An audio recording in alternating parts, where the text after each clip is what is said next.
안녕하세요. 염윤선이라고 하고요.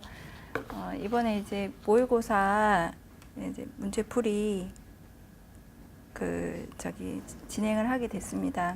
저는 신체소녀사정사이고요. 그리고 이제 간호학과를 졸업해서 간호사 자격증이 있습니다.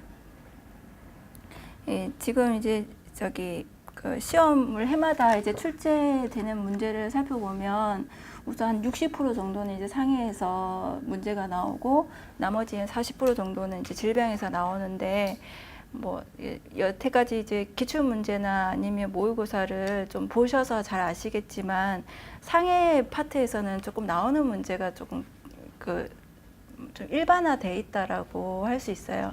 그래서 거의 대부분 이제 골절과 관련된 문제, 그리고 이제 해부학적으로 묻는 문제, 이렇게 해서 거의 비슷비슷하게 뭐 약간 이제 뭐 나왔던 문제가 또 나오기도 하고, 그리고 뭐 거의 이제 패턴이 좀 비슷비슷하게 나오긴 하지만 질병 쪽은 솔직히 좀 예측하기가 좀 힘들어요. 그리고 만약에 예측이 된다라고 하더라도 범위가 너무 넓기 때문에 우리가 정말 이제 뭐 기출 문제나 예상 문제를 딱 뽑아서 그것만 공부를 하기에는 좀 부족하다고 볼 수가 있어요.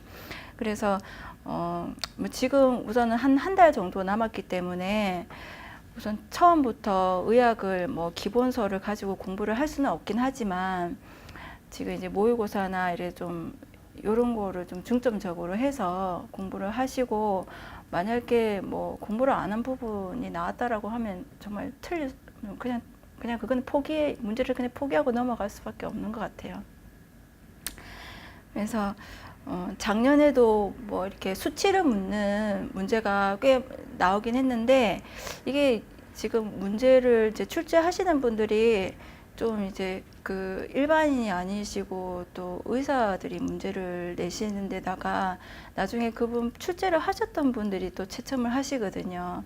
그러면 이제 그 많은 양을 우리가 이제 주관식으로 낼 때 좀 간편하게 이렇게 좀 채점을 하기 위해서 좀 단답식 위주로 좀 가는 것 같아요, 문제 자체가.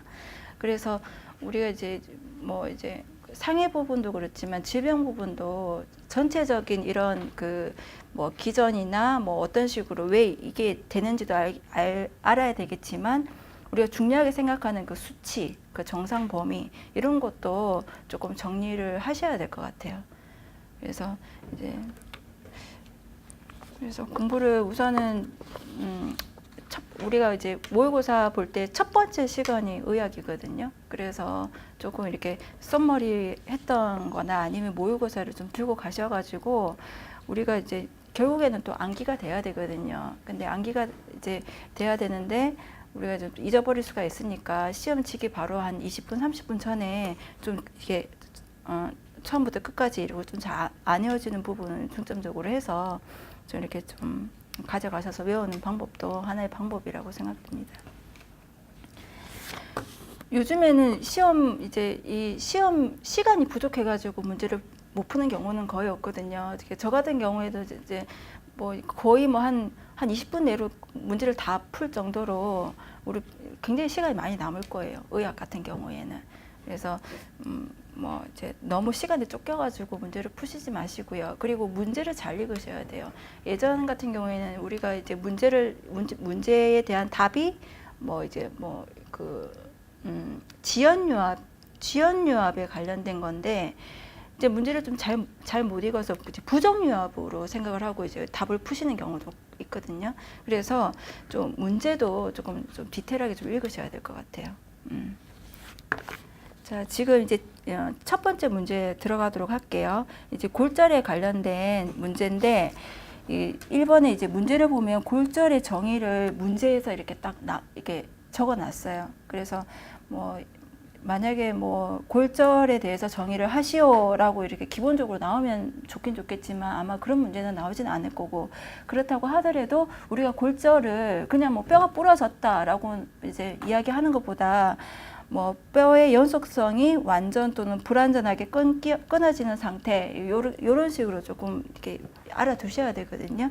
그래서 1번 문제를 볼게요. 골절이라 함은 외력에 의해 뼈가 부러지는 것을 말하며 뼈의 연속성이 완전 혹은 불완전하게 끊어지는 상태를 말한다.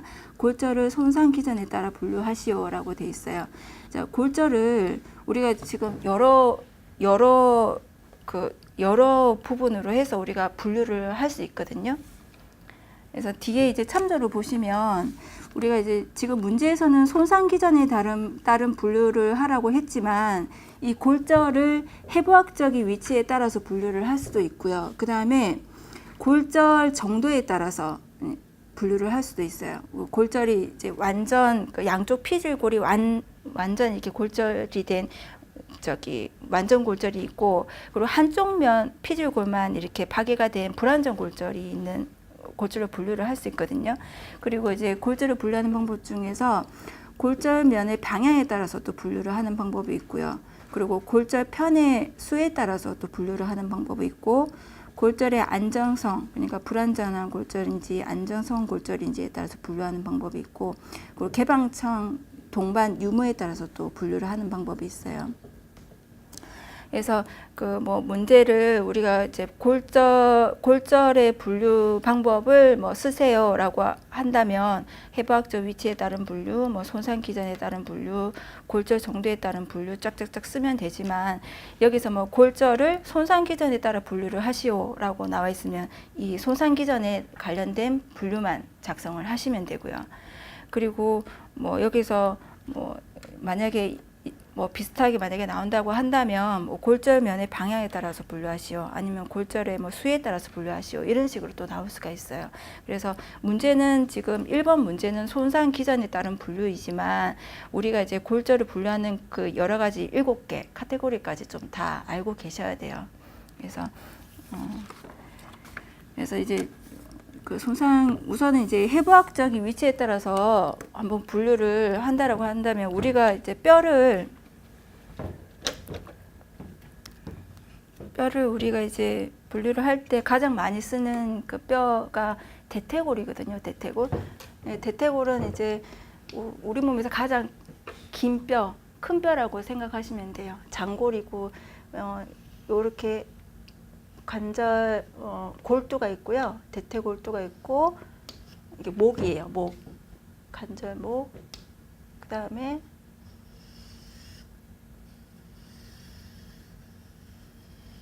이렇게 보시면 되는데, 여기가 이제 관절 골두예요. 골두. 머리 쪽이라는 뜻이거든요. 머리. 그리고 여기 움푹 들어간 부분이 목 쪽이에요. 목. 그래서 경부라고 이야기를 하고요. 그 다음에 여기 움푹 튀어나온 데가 있는데, 여기를 우리가 전자라고 해요. 전자. 그래서 이 조금 큰 부분을 대전자, 안쪽을 이제 소전자라고 하고요. 그 다음에 이 밑에 부분이 튀어나온 부분을 우리가 과라고 해서, 이 중심부에서 바깥쪽을 우리 외과라고 하고, 이 안쪽을 내과라고 칭하고 있거든요. 그래서 해부학적으로 어디에 이제 골절이 됐느냐에 따라 가지고 우리가 이제 이 골두에 골절이 생겼으면 우리가 이제 골두 골절이라고 하고요. 그 다음에 목 쪽에 이게 골절이 생겼을 경우에는 우리가 경부 골절, 그리고 이 전자 쪽에 골절이 생겼을 때는 전자부 골절이라고 하는데, 이 소전자, 대전자 사이는 전자간 골절이라고 하고요. 그리고 전자 바로 밑에의 골절은 전자하 골절, 이런 식으로 해서 해부학적인 위치에 따라 가지고 이제 골절을 나누기도 하거든요. 그리고 우리가 이제 위치에 따라서 우리가 심장에서 가까운 뼈를 봤을 때 심장에서 가까운 부분을 우리가 근위부라고 하고요. 그 다음에 심장에서 먼 쪽을 우리가 원위부라고 하거든요. 그리고 이 가운데 부분을 우리가 간부라고 하고, 또는 이제 중간부라고 하는데, 우리가 이제 이 근위 쪽에 골절이 있을 때는 근위골절, 대퇴 근위골절, 그리고 원위 쪽에 골절이 됐을 때는 대퇴 원위골절, 그리고 가운데 이렇게 골절이 됐을 때는 간부골절, 대퇴 간부골절, 이런 식으로 위치에 따라서 또 이렇게 골절을 분류를 한다라고 보시면 돼요. 그리고 이제 두 번째로 이제 손상기전에 따른 분류는 우리가 이제 간접적인 외상이나 이제 직접적인 외상에 따라서 우리가 타박골절 그리고 압자골절, 관통골절이라고 이렇게 나눌 수가 있는데, 타박골절은 적은 힘이 이제 순간적으로 적은 면적에 작용할 때 발생되는 골절인데, 우리가 이제 다리 슬개골 밑에 경골 비골이 있을 때 그냥 단독으로 이제 골절이 되는 게 우리가 타박골절이라고 할 수 있고요. 그 다음에 압자골절 같은 경우는 많은 힘이 광범위한 면적에 가해졌을 때 압자골절이 발생을 한다고 보시면 됩니다. 심한 분쇄골절이나 그리고 이제 경골 비골이 한꺼번에 같이 횡골절이 된다거나 그런 형상으로 나타나고요. 관통골절은 우리가 이제 관통 총상같이 큰 힘이 좁은 부위에 작용했을 때 이제 관통골절이라고 하고요. 이거는 이제 다 직접 외상 이게 지금 오타가 있는 것 같네요. 지금 1번이 그 타박골절, 압자골절, 관통골절이 직접 외상이고요. 그 다음에 2번이 이제 간접 외상이거든요. 근데 이제 1번이 지금 두 개 다 이제 간접 외상으로 돼 있는데, 요거 오타니까 좀 고쳐주세요. 그리고 이제 간접 외상에서는 우리가 이제 건열골절이라고 하는 거는 이제 관절이 갑자기 긴장이 됐을 때, 이게 골절이 될 때 그 주변의 근육이나 인대나 건 같은 거가 같이 이렇게 골절이 되는 거 우리가 건열골절이라고 하거든요. 그리고 각형성 골절 같은 경우에는 이제 이 힘을 받은 부위가 먼저 이제 골절이 되는 걸 각형성 골절이라고 하고요. 회전골절은 회전력으로 인해서 골절이 되는 걸 회전골절이라고 하고, 압박골절은 우리가 척추체에 좀 많이 골절이 되는 부분인데, 골 간부가 골 간단 속으로 이제 이렇게 들어가는 형태로 골절이 되는 걸 우리가 압박골절이라고 하고 있습니다.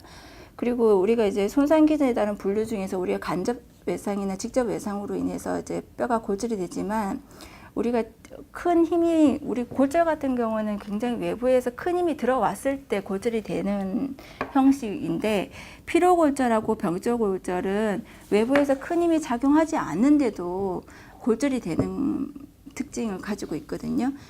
특히 이제 피로골절 같은 경우에는 외부에서 이제 힘이 들어오긴 하지만 이렇게 작은 힘이 반복적으로 계속적으로 가해질 때 발생되는 불안정 골절이라고 보시면 됩니다. 우리가 이제 피로골절을 다른 말로 이제 행군골절이라고도 하고 스트레스 골절이라고도 하는데, 주로 발생되는 부위가 발 쪽의 중간부의 중족골 쪽, 그리고 그 발 뒤꿈치 쪽에 있는 종골 쪽, 그리고 무릎 슬개골 아래에 있는 이제 경골 쪽에 고발이 되기 때문에, 이제 피로골절 같은 경우에는 이제 좀 시험에 좀 자주 나오고 있거든요. 그리고 피로골절의 골절이 일어나는 호발 부위 같은 경우 이제 시험에 좀 자주 나오는 부분이기 때문에 꼭 좀 외워두시면 될 것 같고요.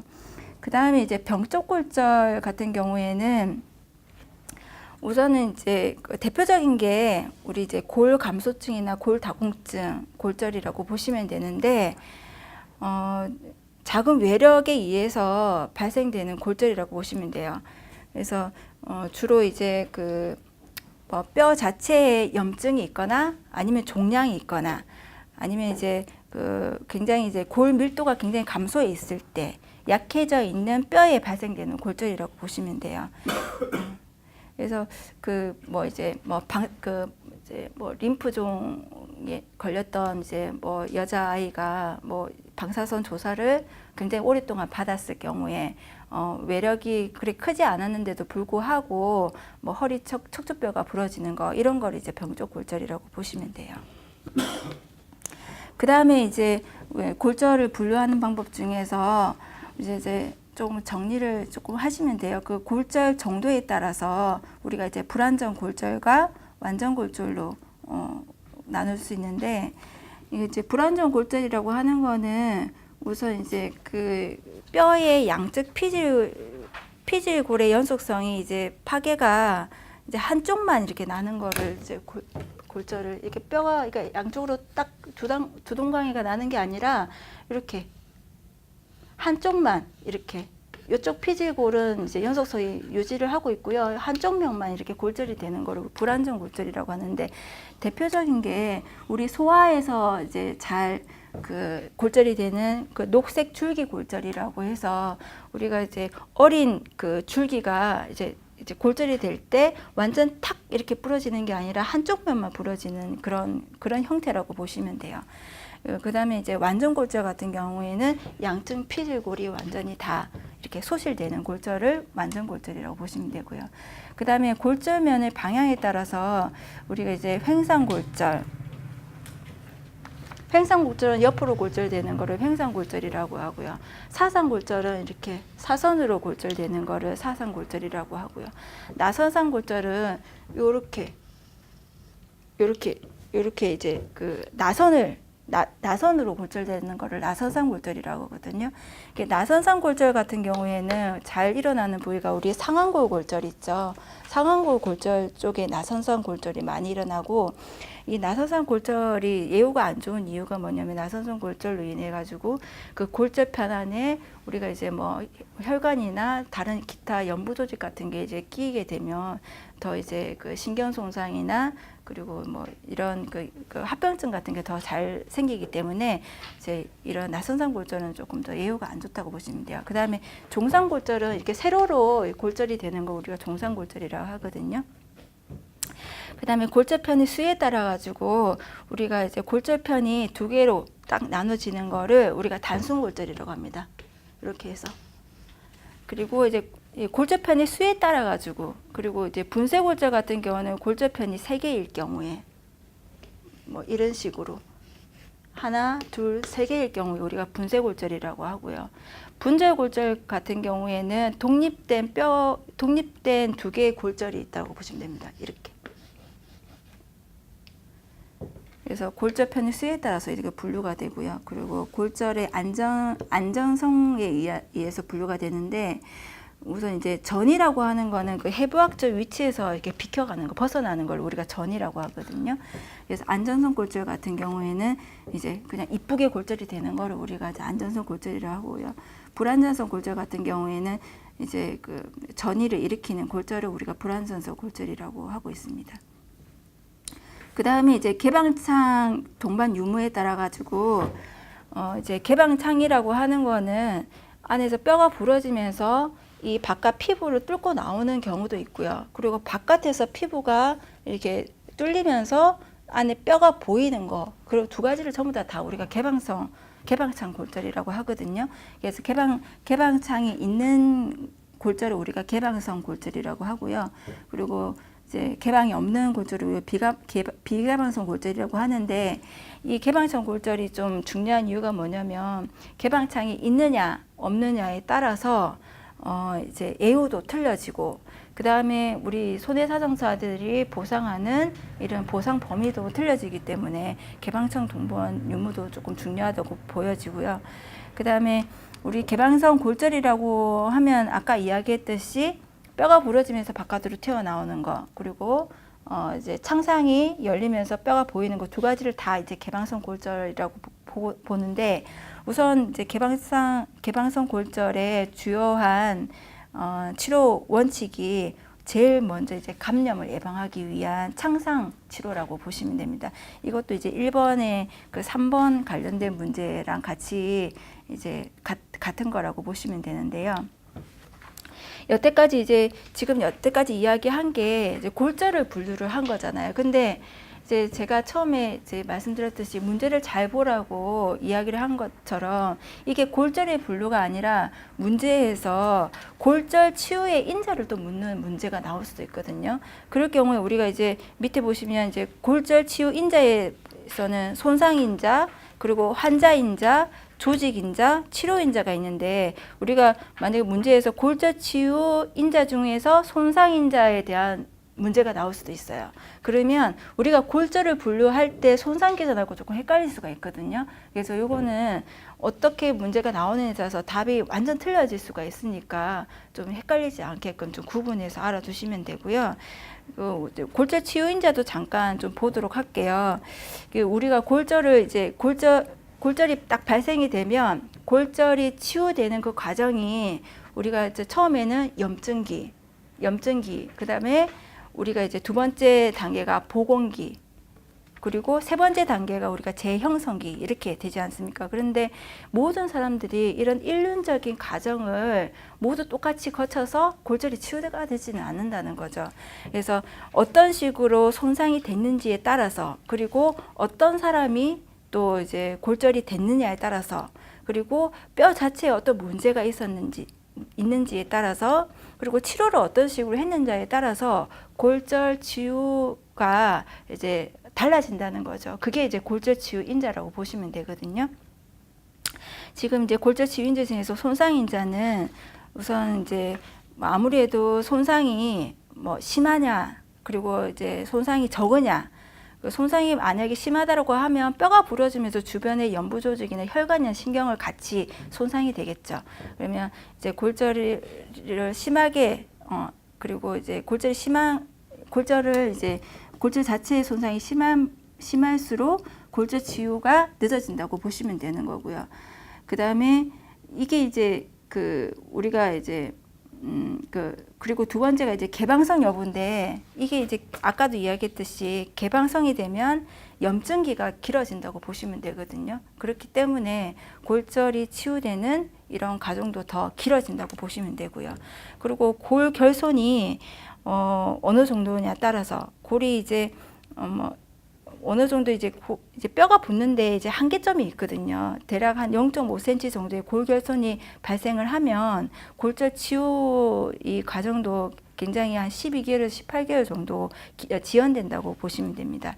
그 다음에 이제 연부 조직이 우리가 나선형 골절일 경우에 이제 그 안에 연부 조직이 끼어 있느냐, 그리고 혈행이 차단이 됐느냐에 따라서 이제 그 골절 치유의 그런 그 과정이 달라질 수가 있고요. 그 다음에 우리가 관절 안에 그 피브로신이라는 효소가 있는데, 이게 이제 그 혈액을 용해시키는 그런 작용을 하고 있거든요. 그래서 만약에 관절 내에 만약에 골절이 된다라고 한다면 이 피브로신이 나오면서 우리가 이게 혈종이 생기는 것을 방해를 하게 돼요. 그러면 우선은 이 골절을 치유 과정에서 혈종이 형성이 되어야지만 가골이 형성이 되는데, 이 혈종을 용해시키는 작용을 하기 때문에 관절 내 골절 같은 경우에는 뼈가 붙는 이런 그 기간이 늦어진다고 보시면 돼요. 그리고 이제 환자 요인에 따라서 아무래도 이제 소아일 경우에 관절이 붙는 속도가 더 빨라지겠죠. 그리고 이제 나이가 들면 들수록 그리고 이제 뼈가 붙는 시간이 좀 늦어질 거고요. 그리고 내분비계 쪽에 문제가 생겨도 뼈의 그 치료 속도가 늦어진다고 보시면 돼요. 내분비계 같은 경우에는 우리가 이제 성장 호르몬이나 갑상선 호르몬이나 그리고 뭐 인슐린, 칼시토닌 같은 경우는 골절 치유를 촉진시키는 그런 이제 작용을 하지만, 우리가 부신피지 호르몬이나 아니면 뭐 당뇨병이나 비타민 AD 같은 이제 그런 그 질환, 비타민 AD의 부족증이나 가다증인 질환일 경우에는 골절 치유가 억제된다고 보시면 되거든요. 그만큼 이제 내분비계 쪽도 문제가 발생하게 되면 골절 치유에 문제가 생기고요. 그 다음에 여기 이제 환자 요인에 보면 중추신경 혹은 말초신경이 마비가 됐을 때 또 이제 문제가 되는데, 중추신경에 우리가 이제 중추신경에 문제가 생기면 골절이 더 빨리 붙는다고 보고 있어요. 그렇지만 이제 말초신경에 만약에 마비가 생기면 골절 치유가 지연된다고 보시면 되고요. 그리고 이제 조직인자에서는 이제 골 질환, 뭐 골에 낭종이 있다거나 골 형성 부전증이거나 아니면 뭐 골에 감염이 있다거나, 그리고 이럴 경우에 이제 병적 골절이 잘 일어나고 기존 질환이 치유되지 않으면 골절 치유가 좀 지연된다고 보시면 돼요. 그리고 이제 치료인자에서는 이제 그 치료한 사람에 따라 가지고 어떤 그 의료를 행하는 사람의 그 부적절한 치료에 따라 가지고 이제 골절이 또 지연되기도 하고요. 그 다음에 이제 가골의 부하라고 해서 어느 정도 가골이라고 하면 가짜 뼈를 가골이라고 하거든요. 우리가 골절을 치유 과정에서 혈종이 형성된 게 이제 흡수가 되면서 거기서 이제 가골이 형성이 되고 이제 가골이 나중에 이제 이게 완벽하게 단단한 뼈로 이렇게 형성이 되는데 이 가골이 생겼을 때 어느 정도 힘의 부하가 어느 정도 이루어져야지만 골절 치유가 잘 된다라고 보시면 됩니다. 그래서 아까도 말씀드렸듯이 우선 골절에 대한 분류 그리고 골절 치유에 대한 영양 인자 이렇게 해서 좀 구분해서 좀 알아두시면 되고요.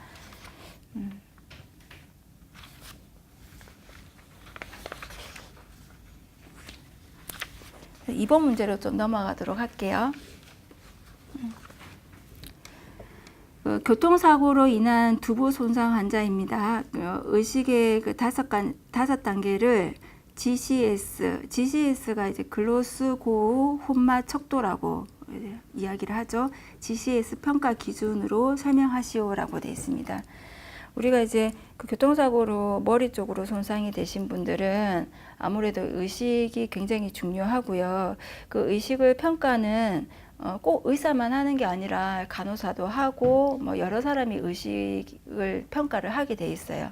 그렇지만 이제 그 의식을 우리가 이제 5단계로 평가를 하는데 우선 제 의식이 명료한 단계를 우리가 청명, 얼러트라고 하고요.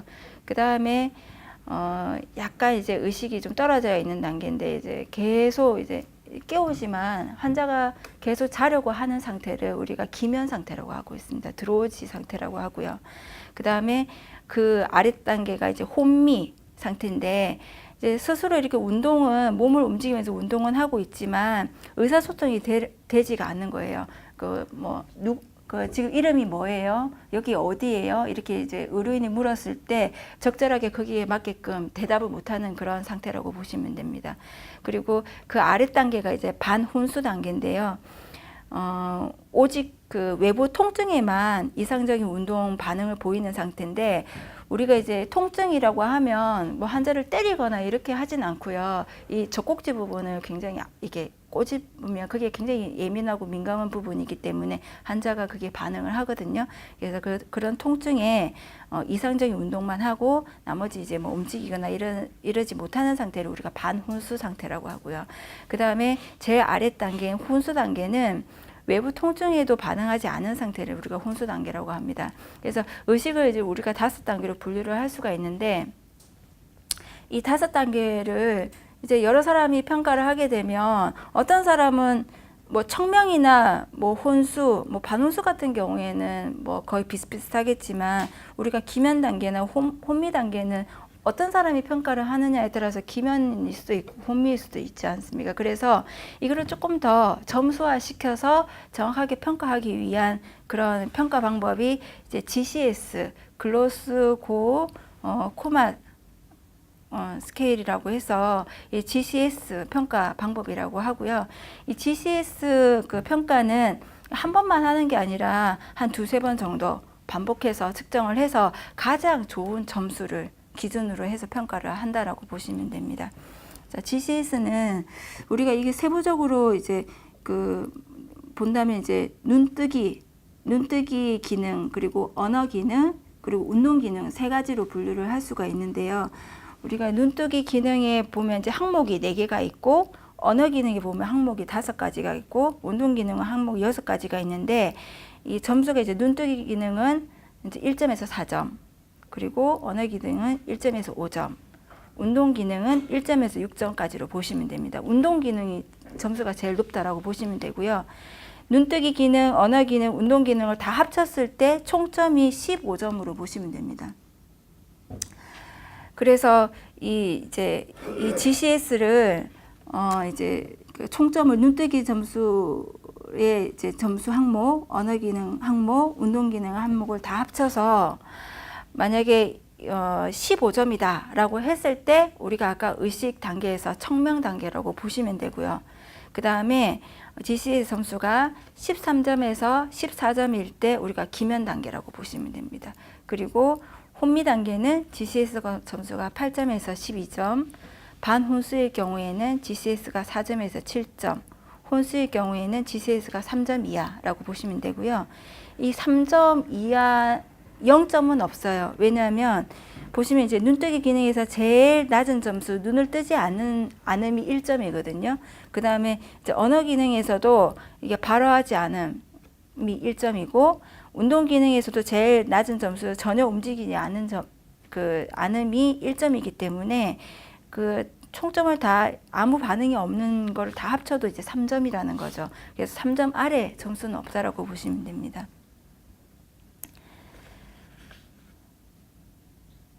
여기 이제 우리가 두부 손상일 경우에 머리를 손상이 됐을 때도 이제 그 혼수 척도나 아니면 이제 의식을 측정을 하지만 그 질병에서 이제 간성 혼수 환자 있잖아요. 간 기능이 나빠져서 뭐 간경화증이나 간암 환자들 경우에 이제 간성 혼수인 사람들도 이런 의식 단계를 평가를 많이 하고요. 그다음에 이제 응급실에 이제 약물 중독, 뭐 수면제를 많이 먹었다거나 약물 중독으로 응급실에 왔을 때도 이 의식 단계를 많이 평가를 하고 있거든요. 그래서 우선은 이 GCS를 밑에 안에 세부적으로 다 이렇게 뭐 4점이 자발적으로 눈을 뜬다, 뭐 3점이 음성에 의해서 눈을 뜬다, 뭐 이런 식으로 다 이제 뭐 이렇게 세부적으로 알 필요는 없겠지만 눈뜨기 기능이 1점에서 4점까지 4점 4개 항목이 있고, 언어 기능이 5점까지 5항목이 있고, 운동 기능이 6항목이 있고, 그 다음에 청명이 GCS가 15점, 기면이 13, 14점. 이거는 좀 알아두셔야 될 것 같아요. 그래서 저 같은 경우에는 뭐 이제 혼수가 3점, 청명이 15점 같은 경우에는 뭐 외우지 않더라도 알 수 있지만, 중간에 반혼수, 혼수, 기면 같은 경우에는 뭐 이제 4점에서 7점은 뭐 학교 들어가기 전에 연령을 좀 대입을 해가지고 이렇게 좀 외웠거든요. 그래서 이런 식으로 좀, 그리고 혼미 같은 경우에는 뭐 8점에서 12점 같은 경우에는 뭐 초등학교 나이 정도 되니까 저는 이제 나이를 좀 대입해가지고 좀 점수 같은 게 잘 안 외워질 때 이런 식으로 연상을 해서 좀 외우시면 될 것 같아요. 그래서 의식의 5단계는 조금 알아주셔야 될 것 같고요. 그 다음에 이번에 2번 문제가 그 운동마비 정도를 진단하기 위한 도수 근력 검사라고 하는데, 우리가 이거를 도수 근력 검사를 MMT라고 하거든요. 그래서 요거를 조금 알아두셔야 될 게 뭐냐면, 요번에 이제 재산보험에서도 그 도수 근력 검사에 관련된 항목이 새로 그 약관이 개정되면서 새로 생겼어요. 그래서 이 도수 근력 검사는 조금 알아두셔야 될 것 같고요. 두부 손상 환자들이 항상 이렇게 치료를 급성기를 마치고 나면 그에 대한 후유증이 뭐 반신이 마비가 된다거나 그런 경우가 거의 대부분 후유증으로 나타나거든요. 그러면 우리가 이제 이 근력이라고 하면 이제 그 근육의 힘을 이야기하는 거죠. 근력 힘의 그 능력에 따라 가지고 이런 장애 평가를 또 이제 다르게 할 수 있기 때문에 이제 도수 근력 평가는 굉장히 좀 중요하다고 보시면 되고요. 우선 도수 근력 평가는 우리가 하나, 둘, 셋, 6단계로 평가를 한다라고 보시면 됩니다. 가장 이제 근력이 정상적인 거가 그레이드 5라고 해서 5등급 노말 단계고요. 근력이 100%라고 보시면 됩니다. 정상인 거고요. 그 다음에 그 아래 단계가 근력이 한 75% 정도인데, 이게 이제 4등급이라고 보시면 되는데, 우리가 이제 굿으로 우리가 표기를 하고 있고요. 이건 이제 약간 저항을 이겨내고 완전 운동 범위를 수행할 수 있는 경우라고 보시면 되는데, 지금 이제 굿 바로 밑에 페어나 푸어 같은 경우에는 굉장히 이제 이 도수 근력 검사의 기준점이라고 보시면 되거든요. 왜냐하면 우리가 이제 페어 같은 경우에는 이제 3등급이라고 보시면 되는데, 근력은 한 50% 정도라고 보시면 되고요. 이게 이제 2등급, 3등급이 왜 중요하냐면, 이제 등급이 3등급일 때는 중력을 이겨낸다. 이 중력이 굉장히 중요해요. 중력을 이겨내서 완전 운동 범위를 수행할 수 있는 부분이 그레이드 3이라고 보시면 되고요. 그 다음에 중력을 이겨내지는 못하지만 중력을 제거한 상태에서 부분적인 운동 범위를 수행할 수 있는 부분을 그레이드 2라고 2등급이라고 보시면 되거든요. 그래서 2등급하고 3등급의 차이점은 중력을 이겨내느냐, 중력을 이겨내지 못하느냐에 따라서 3등급이냐 2등급이냐가 이제 구분이 된다라고 보시면 됩니다. 3등급의 중력을 이겨내기 때문에 우선은 이런 팔 같은 경우에는 이렇게 움직일 수 있다는 거예요. 그리고 이제 그레이드 이제 2등급 같은 경우에는 이렇게 혼자서 이렇게 운동은 못하지만 이렇게 어떤 부분에 이렇게 놓여서 이렇게 움직일 수 있는, 중력을 제거한 상태에서는 이제 움직일 수 있다는 운동을 할 수 있다는 걸로 보시면 되고요. 그 다음에 이제 1등급 같은 경우에는 우리가 트레이스라고 하는데 이거는 이제 관절 운동은 없지만 이제 수축이다라고 보시면 됩니다. 우리가 이제 산보험에서 이제 심한 장애 20%에 해당되는 부분이라고 하고 볼 수 있고요. 근력이 한 10% 정도 남아 있다라고 보시면 됩니다. 그리고 그레이드 제로 같은 경우에는 관절 운동은 물론 근육 수축이 전혀 없는 상태, 완전 마비 상태라고 보시면 되거든요. 그래서 지금 저기 운동 마비 정도에 대한 이제 도수 근력 평가는 6단계 등급으로 나눌 수 있고, 특히 이제 2등급, 3등급 관련해서는 중력을 이겨내느냐, 중력을 이겨내지 못하느냐에 따라서 구분을 하신다고 보면 됩니다. 이거는 조금 다 이제 세부적인 내용까지 좀 다 외워두시면 될 것 같아요. 자, 이제 3번 문제로 넘어갈게요. 38세 여성이 교통사고로 인하여 두개골 골절과 안아골절로 치료를 받고 후유증으로 시력 저하와 복시가 발생하였습니다. 1번 문제가 12 내신경 중 눈의 운동과 감각과 운동에 관여되는 내신경을 열거를 하라고 했는데요. 우리가 기본적으로 이 문제를 풀려면 우선 내신경, 제12 내신경을 다 알아야 된다고 보시면 됩니다. 우리가 중추신경이라고 하면 이 뇌와 그 다음에 이 척수가 중추신경에 해당이 되거든요. 근데 이 12 내신경은 뇌에서 나오는 말초신경이라고 보시면 돼요. 그리고 이 척수에서 나오는 척수 손상도 말초신경으로 보시면 돼요. 그래서 이 12 내신경이 뇌에서 나오는 말초신경이라고 보시면 되는데, 보통 이제 1 내신경, 2 내신경은 이 대뇌 이 피질 이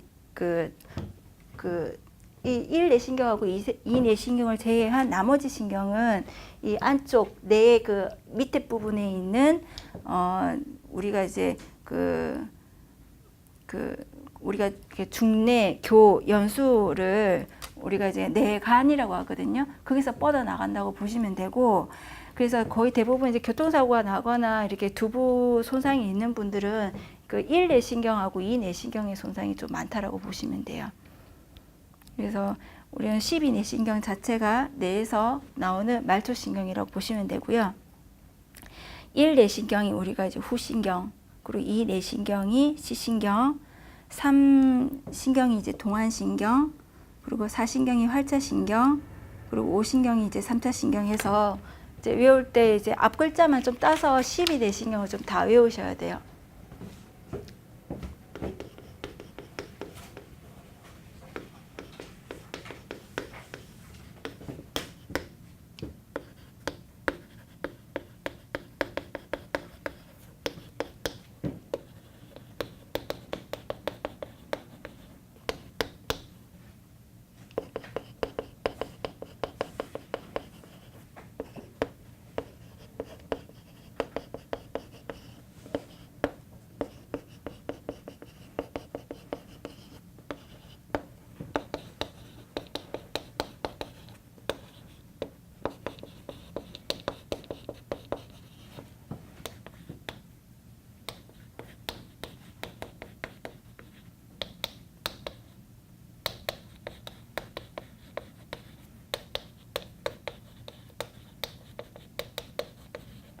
앞 글자만 따서 이렇게 외우시면 되고요. 이 문제에서 지금 그 눈의 감각과 운동에 관련되는 신경은 이 신경부터 해서 7번까지 신경까지가 눈에 관련된 신경이라고 보시면 됩니다. 우리가 이제 말초신경은 항상 감각신경하고 운동신경으로 나눠진다고 보시면 되고요. 이제 이 신경 같은 경우에는 이제 시신경이기 때문에 그 눈의 시각 그리고 이제 뭐 시력 이런 거에 관련된 신경이라고 보시면 되고요. 동안신경은 이 신경은 감각신경인데 3신경은 이제 운동신경이라고 보시면 되거든요. 눈을 이제 들어 올리는 그런 근육 그리고 이제 모양체, 홍채 이런 평활근을 지배를 하고 있고요. 그리고 동안신경에 작용되는 그 눈의 그 근육은 내직근, 상직근, 하직근, 하사근이 있는데 이제 이런 이제 눈을 보면 이제 이렇게 눈을 보면 눈을 이렇게 끌어올리는 근육이 있고 눈을 아래로 내리는 근육이 있고 옆으로 잡아당기는 근육이 있고 안쪽으로 잡아당기는 근육이 있어요. 그리고 사선에서 또 끌어올리는 근육이 있고 이쪽으로 내리는 근육이 6개의 근육이 있다라고 보시면 되거든요. 그런데 지금 동안신경에서는 안쪽으로 끌어들이는 내직근 그리고 위로 끌어올리는 상직근 그 다음에 아래로 당기는 하직근 그리고 아래로 당기는데 이제 사선으로 당기는 하사근 근을 제3 신경인 동안신경이 관여를 한다라고 보시면 돼요. 그리고 이제 사신경이 활자신경이잖아요. 활자신경 같은 경우에는 이게 상사근에 관여를 한다라고 보시면 되고요. 그리고 이제 그 오신경이 이제 3차 신경인데 3차 신경은 얼굴에 이제 이렇게 얼굴에 보면 이렇게 눈 쪽에 요 코 쪽에 이 입 쪽에서 이렇게 분지가 3개로 해서 뻗어 나오는 신경이라고 해서 3차 신경이라고 하거든요. 이 3차 신경에서 이 제일 위쪽에 눈 쪽으로 그 뻗어 나오는 그 분지가 그 눈에 관련되는 신경이라고 보시면 돼요. 그래서 눈의 감각을 지배하는 감각신경이라고 보시면 되고요. 그 다음에 제6 내신경이 이제 외전신경인데 이 외전신경은 눈을 바깥쪽으로 끌어들이는 외직근에 관련된 그 신경이라고 보시면 됩니다. 그리고 이제 7 내신경이 이제 안면신경이라고 하는데요. 그 누액 분비나 손사시 안구 건조 같은 증상이 나타난다고 보시면 되고요. 그래서 그 12 내신경을 당연히 다 외워야 되겠지만 이렇게 12 내신경 중에서 눈의 감각과 운동에 관여되는 내신경을 열거하시오라고 했을 때 이 제2 내신경에서 제7 내신경까지 기재를 하시면 되고요. 또 이렇게 나올 수도 있어요. 아까 제가 이야기했듯이 눈에 관련된 이제 뭐 근육에 대해서 쓰시오라고 하면 우리가 뭐 상직근, 하직근, 내직근, 외직근, 하사근, 상사근 이렇게 해서 6개의 근육을 쓰시면 되고요. 그리고 뭐 이렇게 그 동안신경은 어떤 근육을 지배를 하고 뭐 활자신경은 뭐 상사근을 지배를 하고 이런 식으로 좀 디테일하게 알아두시면 뭐 내신경에 관련해 가지고 어떻게 문제가 나오느냐에 따라서 다 좀 푸실 수 있을 것 같고요. 그 다음에 이제 2번 문제로 넘어갈게요. 이제 그 감각계 쪽에는 지금 요번에 장애가 다 이렇게 바뀌면서 조금 디테일하게 알아두셔야 되거든요. 우리가 시력을 측정할 때 보통 이제 뭐 시력표를 두고 우리가 이제 뭐 한 4m나 5m 정도 거리에서 시력표를 읽으면서 이제 시력을 측정을 하기는 하는데 시력이 이제 우리가 시력표를 보면 제일 큰 글씨가 보였을 때 우리가 0.1에 대한 시력이라고 측정을 할 수 있잖아요. 근데 그 0.1의 미만의 시력 측정을 하는 방법은 어떤 식으로 하냐라는 게 문제거든요.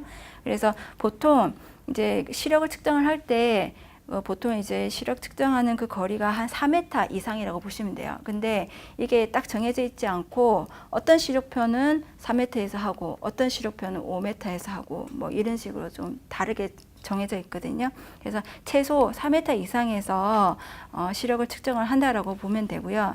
0.1 미만이었을 때 우선은 이제 시력 측정 방법은 답에서 보시면 이제 가장 큰 시력, 그러니까 시력 0.1을 볼 수 있는 거리 곱하기 0.02를 하시면 됩니다. 그러니까 만약에 이 시력표에서 거리가 만약에 3m다.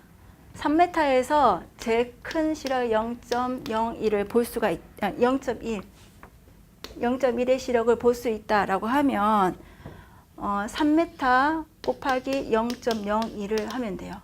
그러면 0.06이 되겠죠. 맞나요? 네. 그 다음에 3m에서도 이 제일 큰 숫자가 보이지 않는다라고 하면 1m 정도 더 앞에 가서 2m에서 시력 측정표를 보니까 0.1의 그 시력표가 보인다라고 했을 때는 2m 곱하기 0.02를 하면 0.04가 되겠죠. 이렇게 이제 시력표를 측정을 한다 보시면 되고요. 그 다음에 이게 이제 1m에서도 만약에 이제 시력표를 볼 수가 없을 때는 우리가 이제 안전수지라고 해서 그 FC로 표기를 하거든요. 핑거 카운트라고 해서 손가락 개수를 맞추는 거예요. 이거 몇 개, 이거 몇 개 이런 식으로 해서 손가락 개수를 맞추는 거고요. 그 다음에 이제 그 안전수동이라고 해서 표기는 HM이라고 하는데 핸드 모션, 손 움직임을 감지를 하는 그런 이제 방법으로 측정을 하고, 그 다음에 LP라고 해서 그 이제 광각, 라이트 퍼셉션이라고 해서 이제 빛을 받아들이는지, 빛의 유무를 그 감별할 수 있는지 측정을 요 세 가지 방법으로 한다라고 보시면 됩니다. 한 10분만 쉬다가, 한 5분만 쉬다가 나머지 문제 풀이하도록 할게요.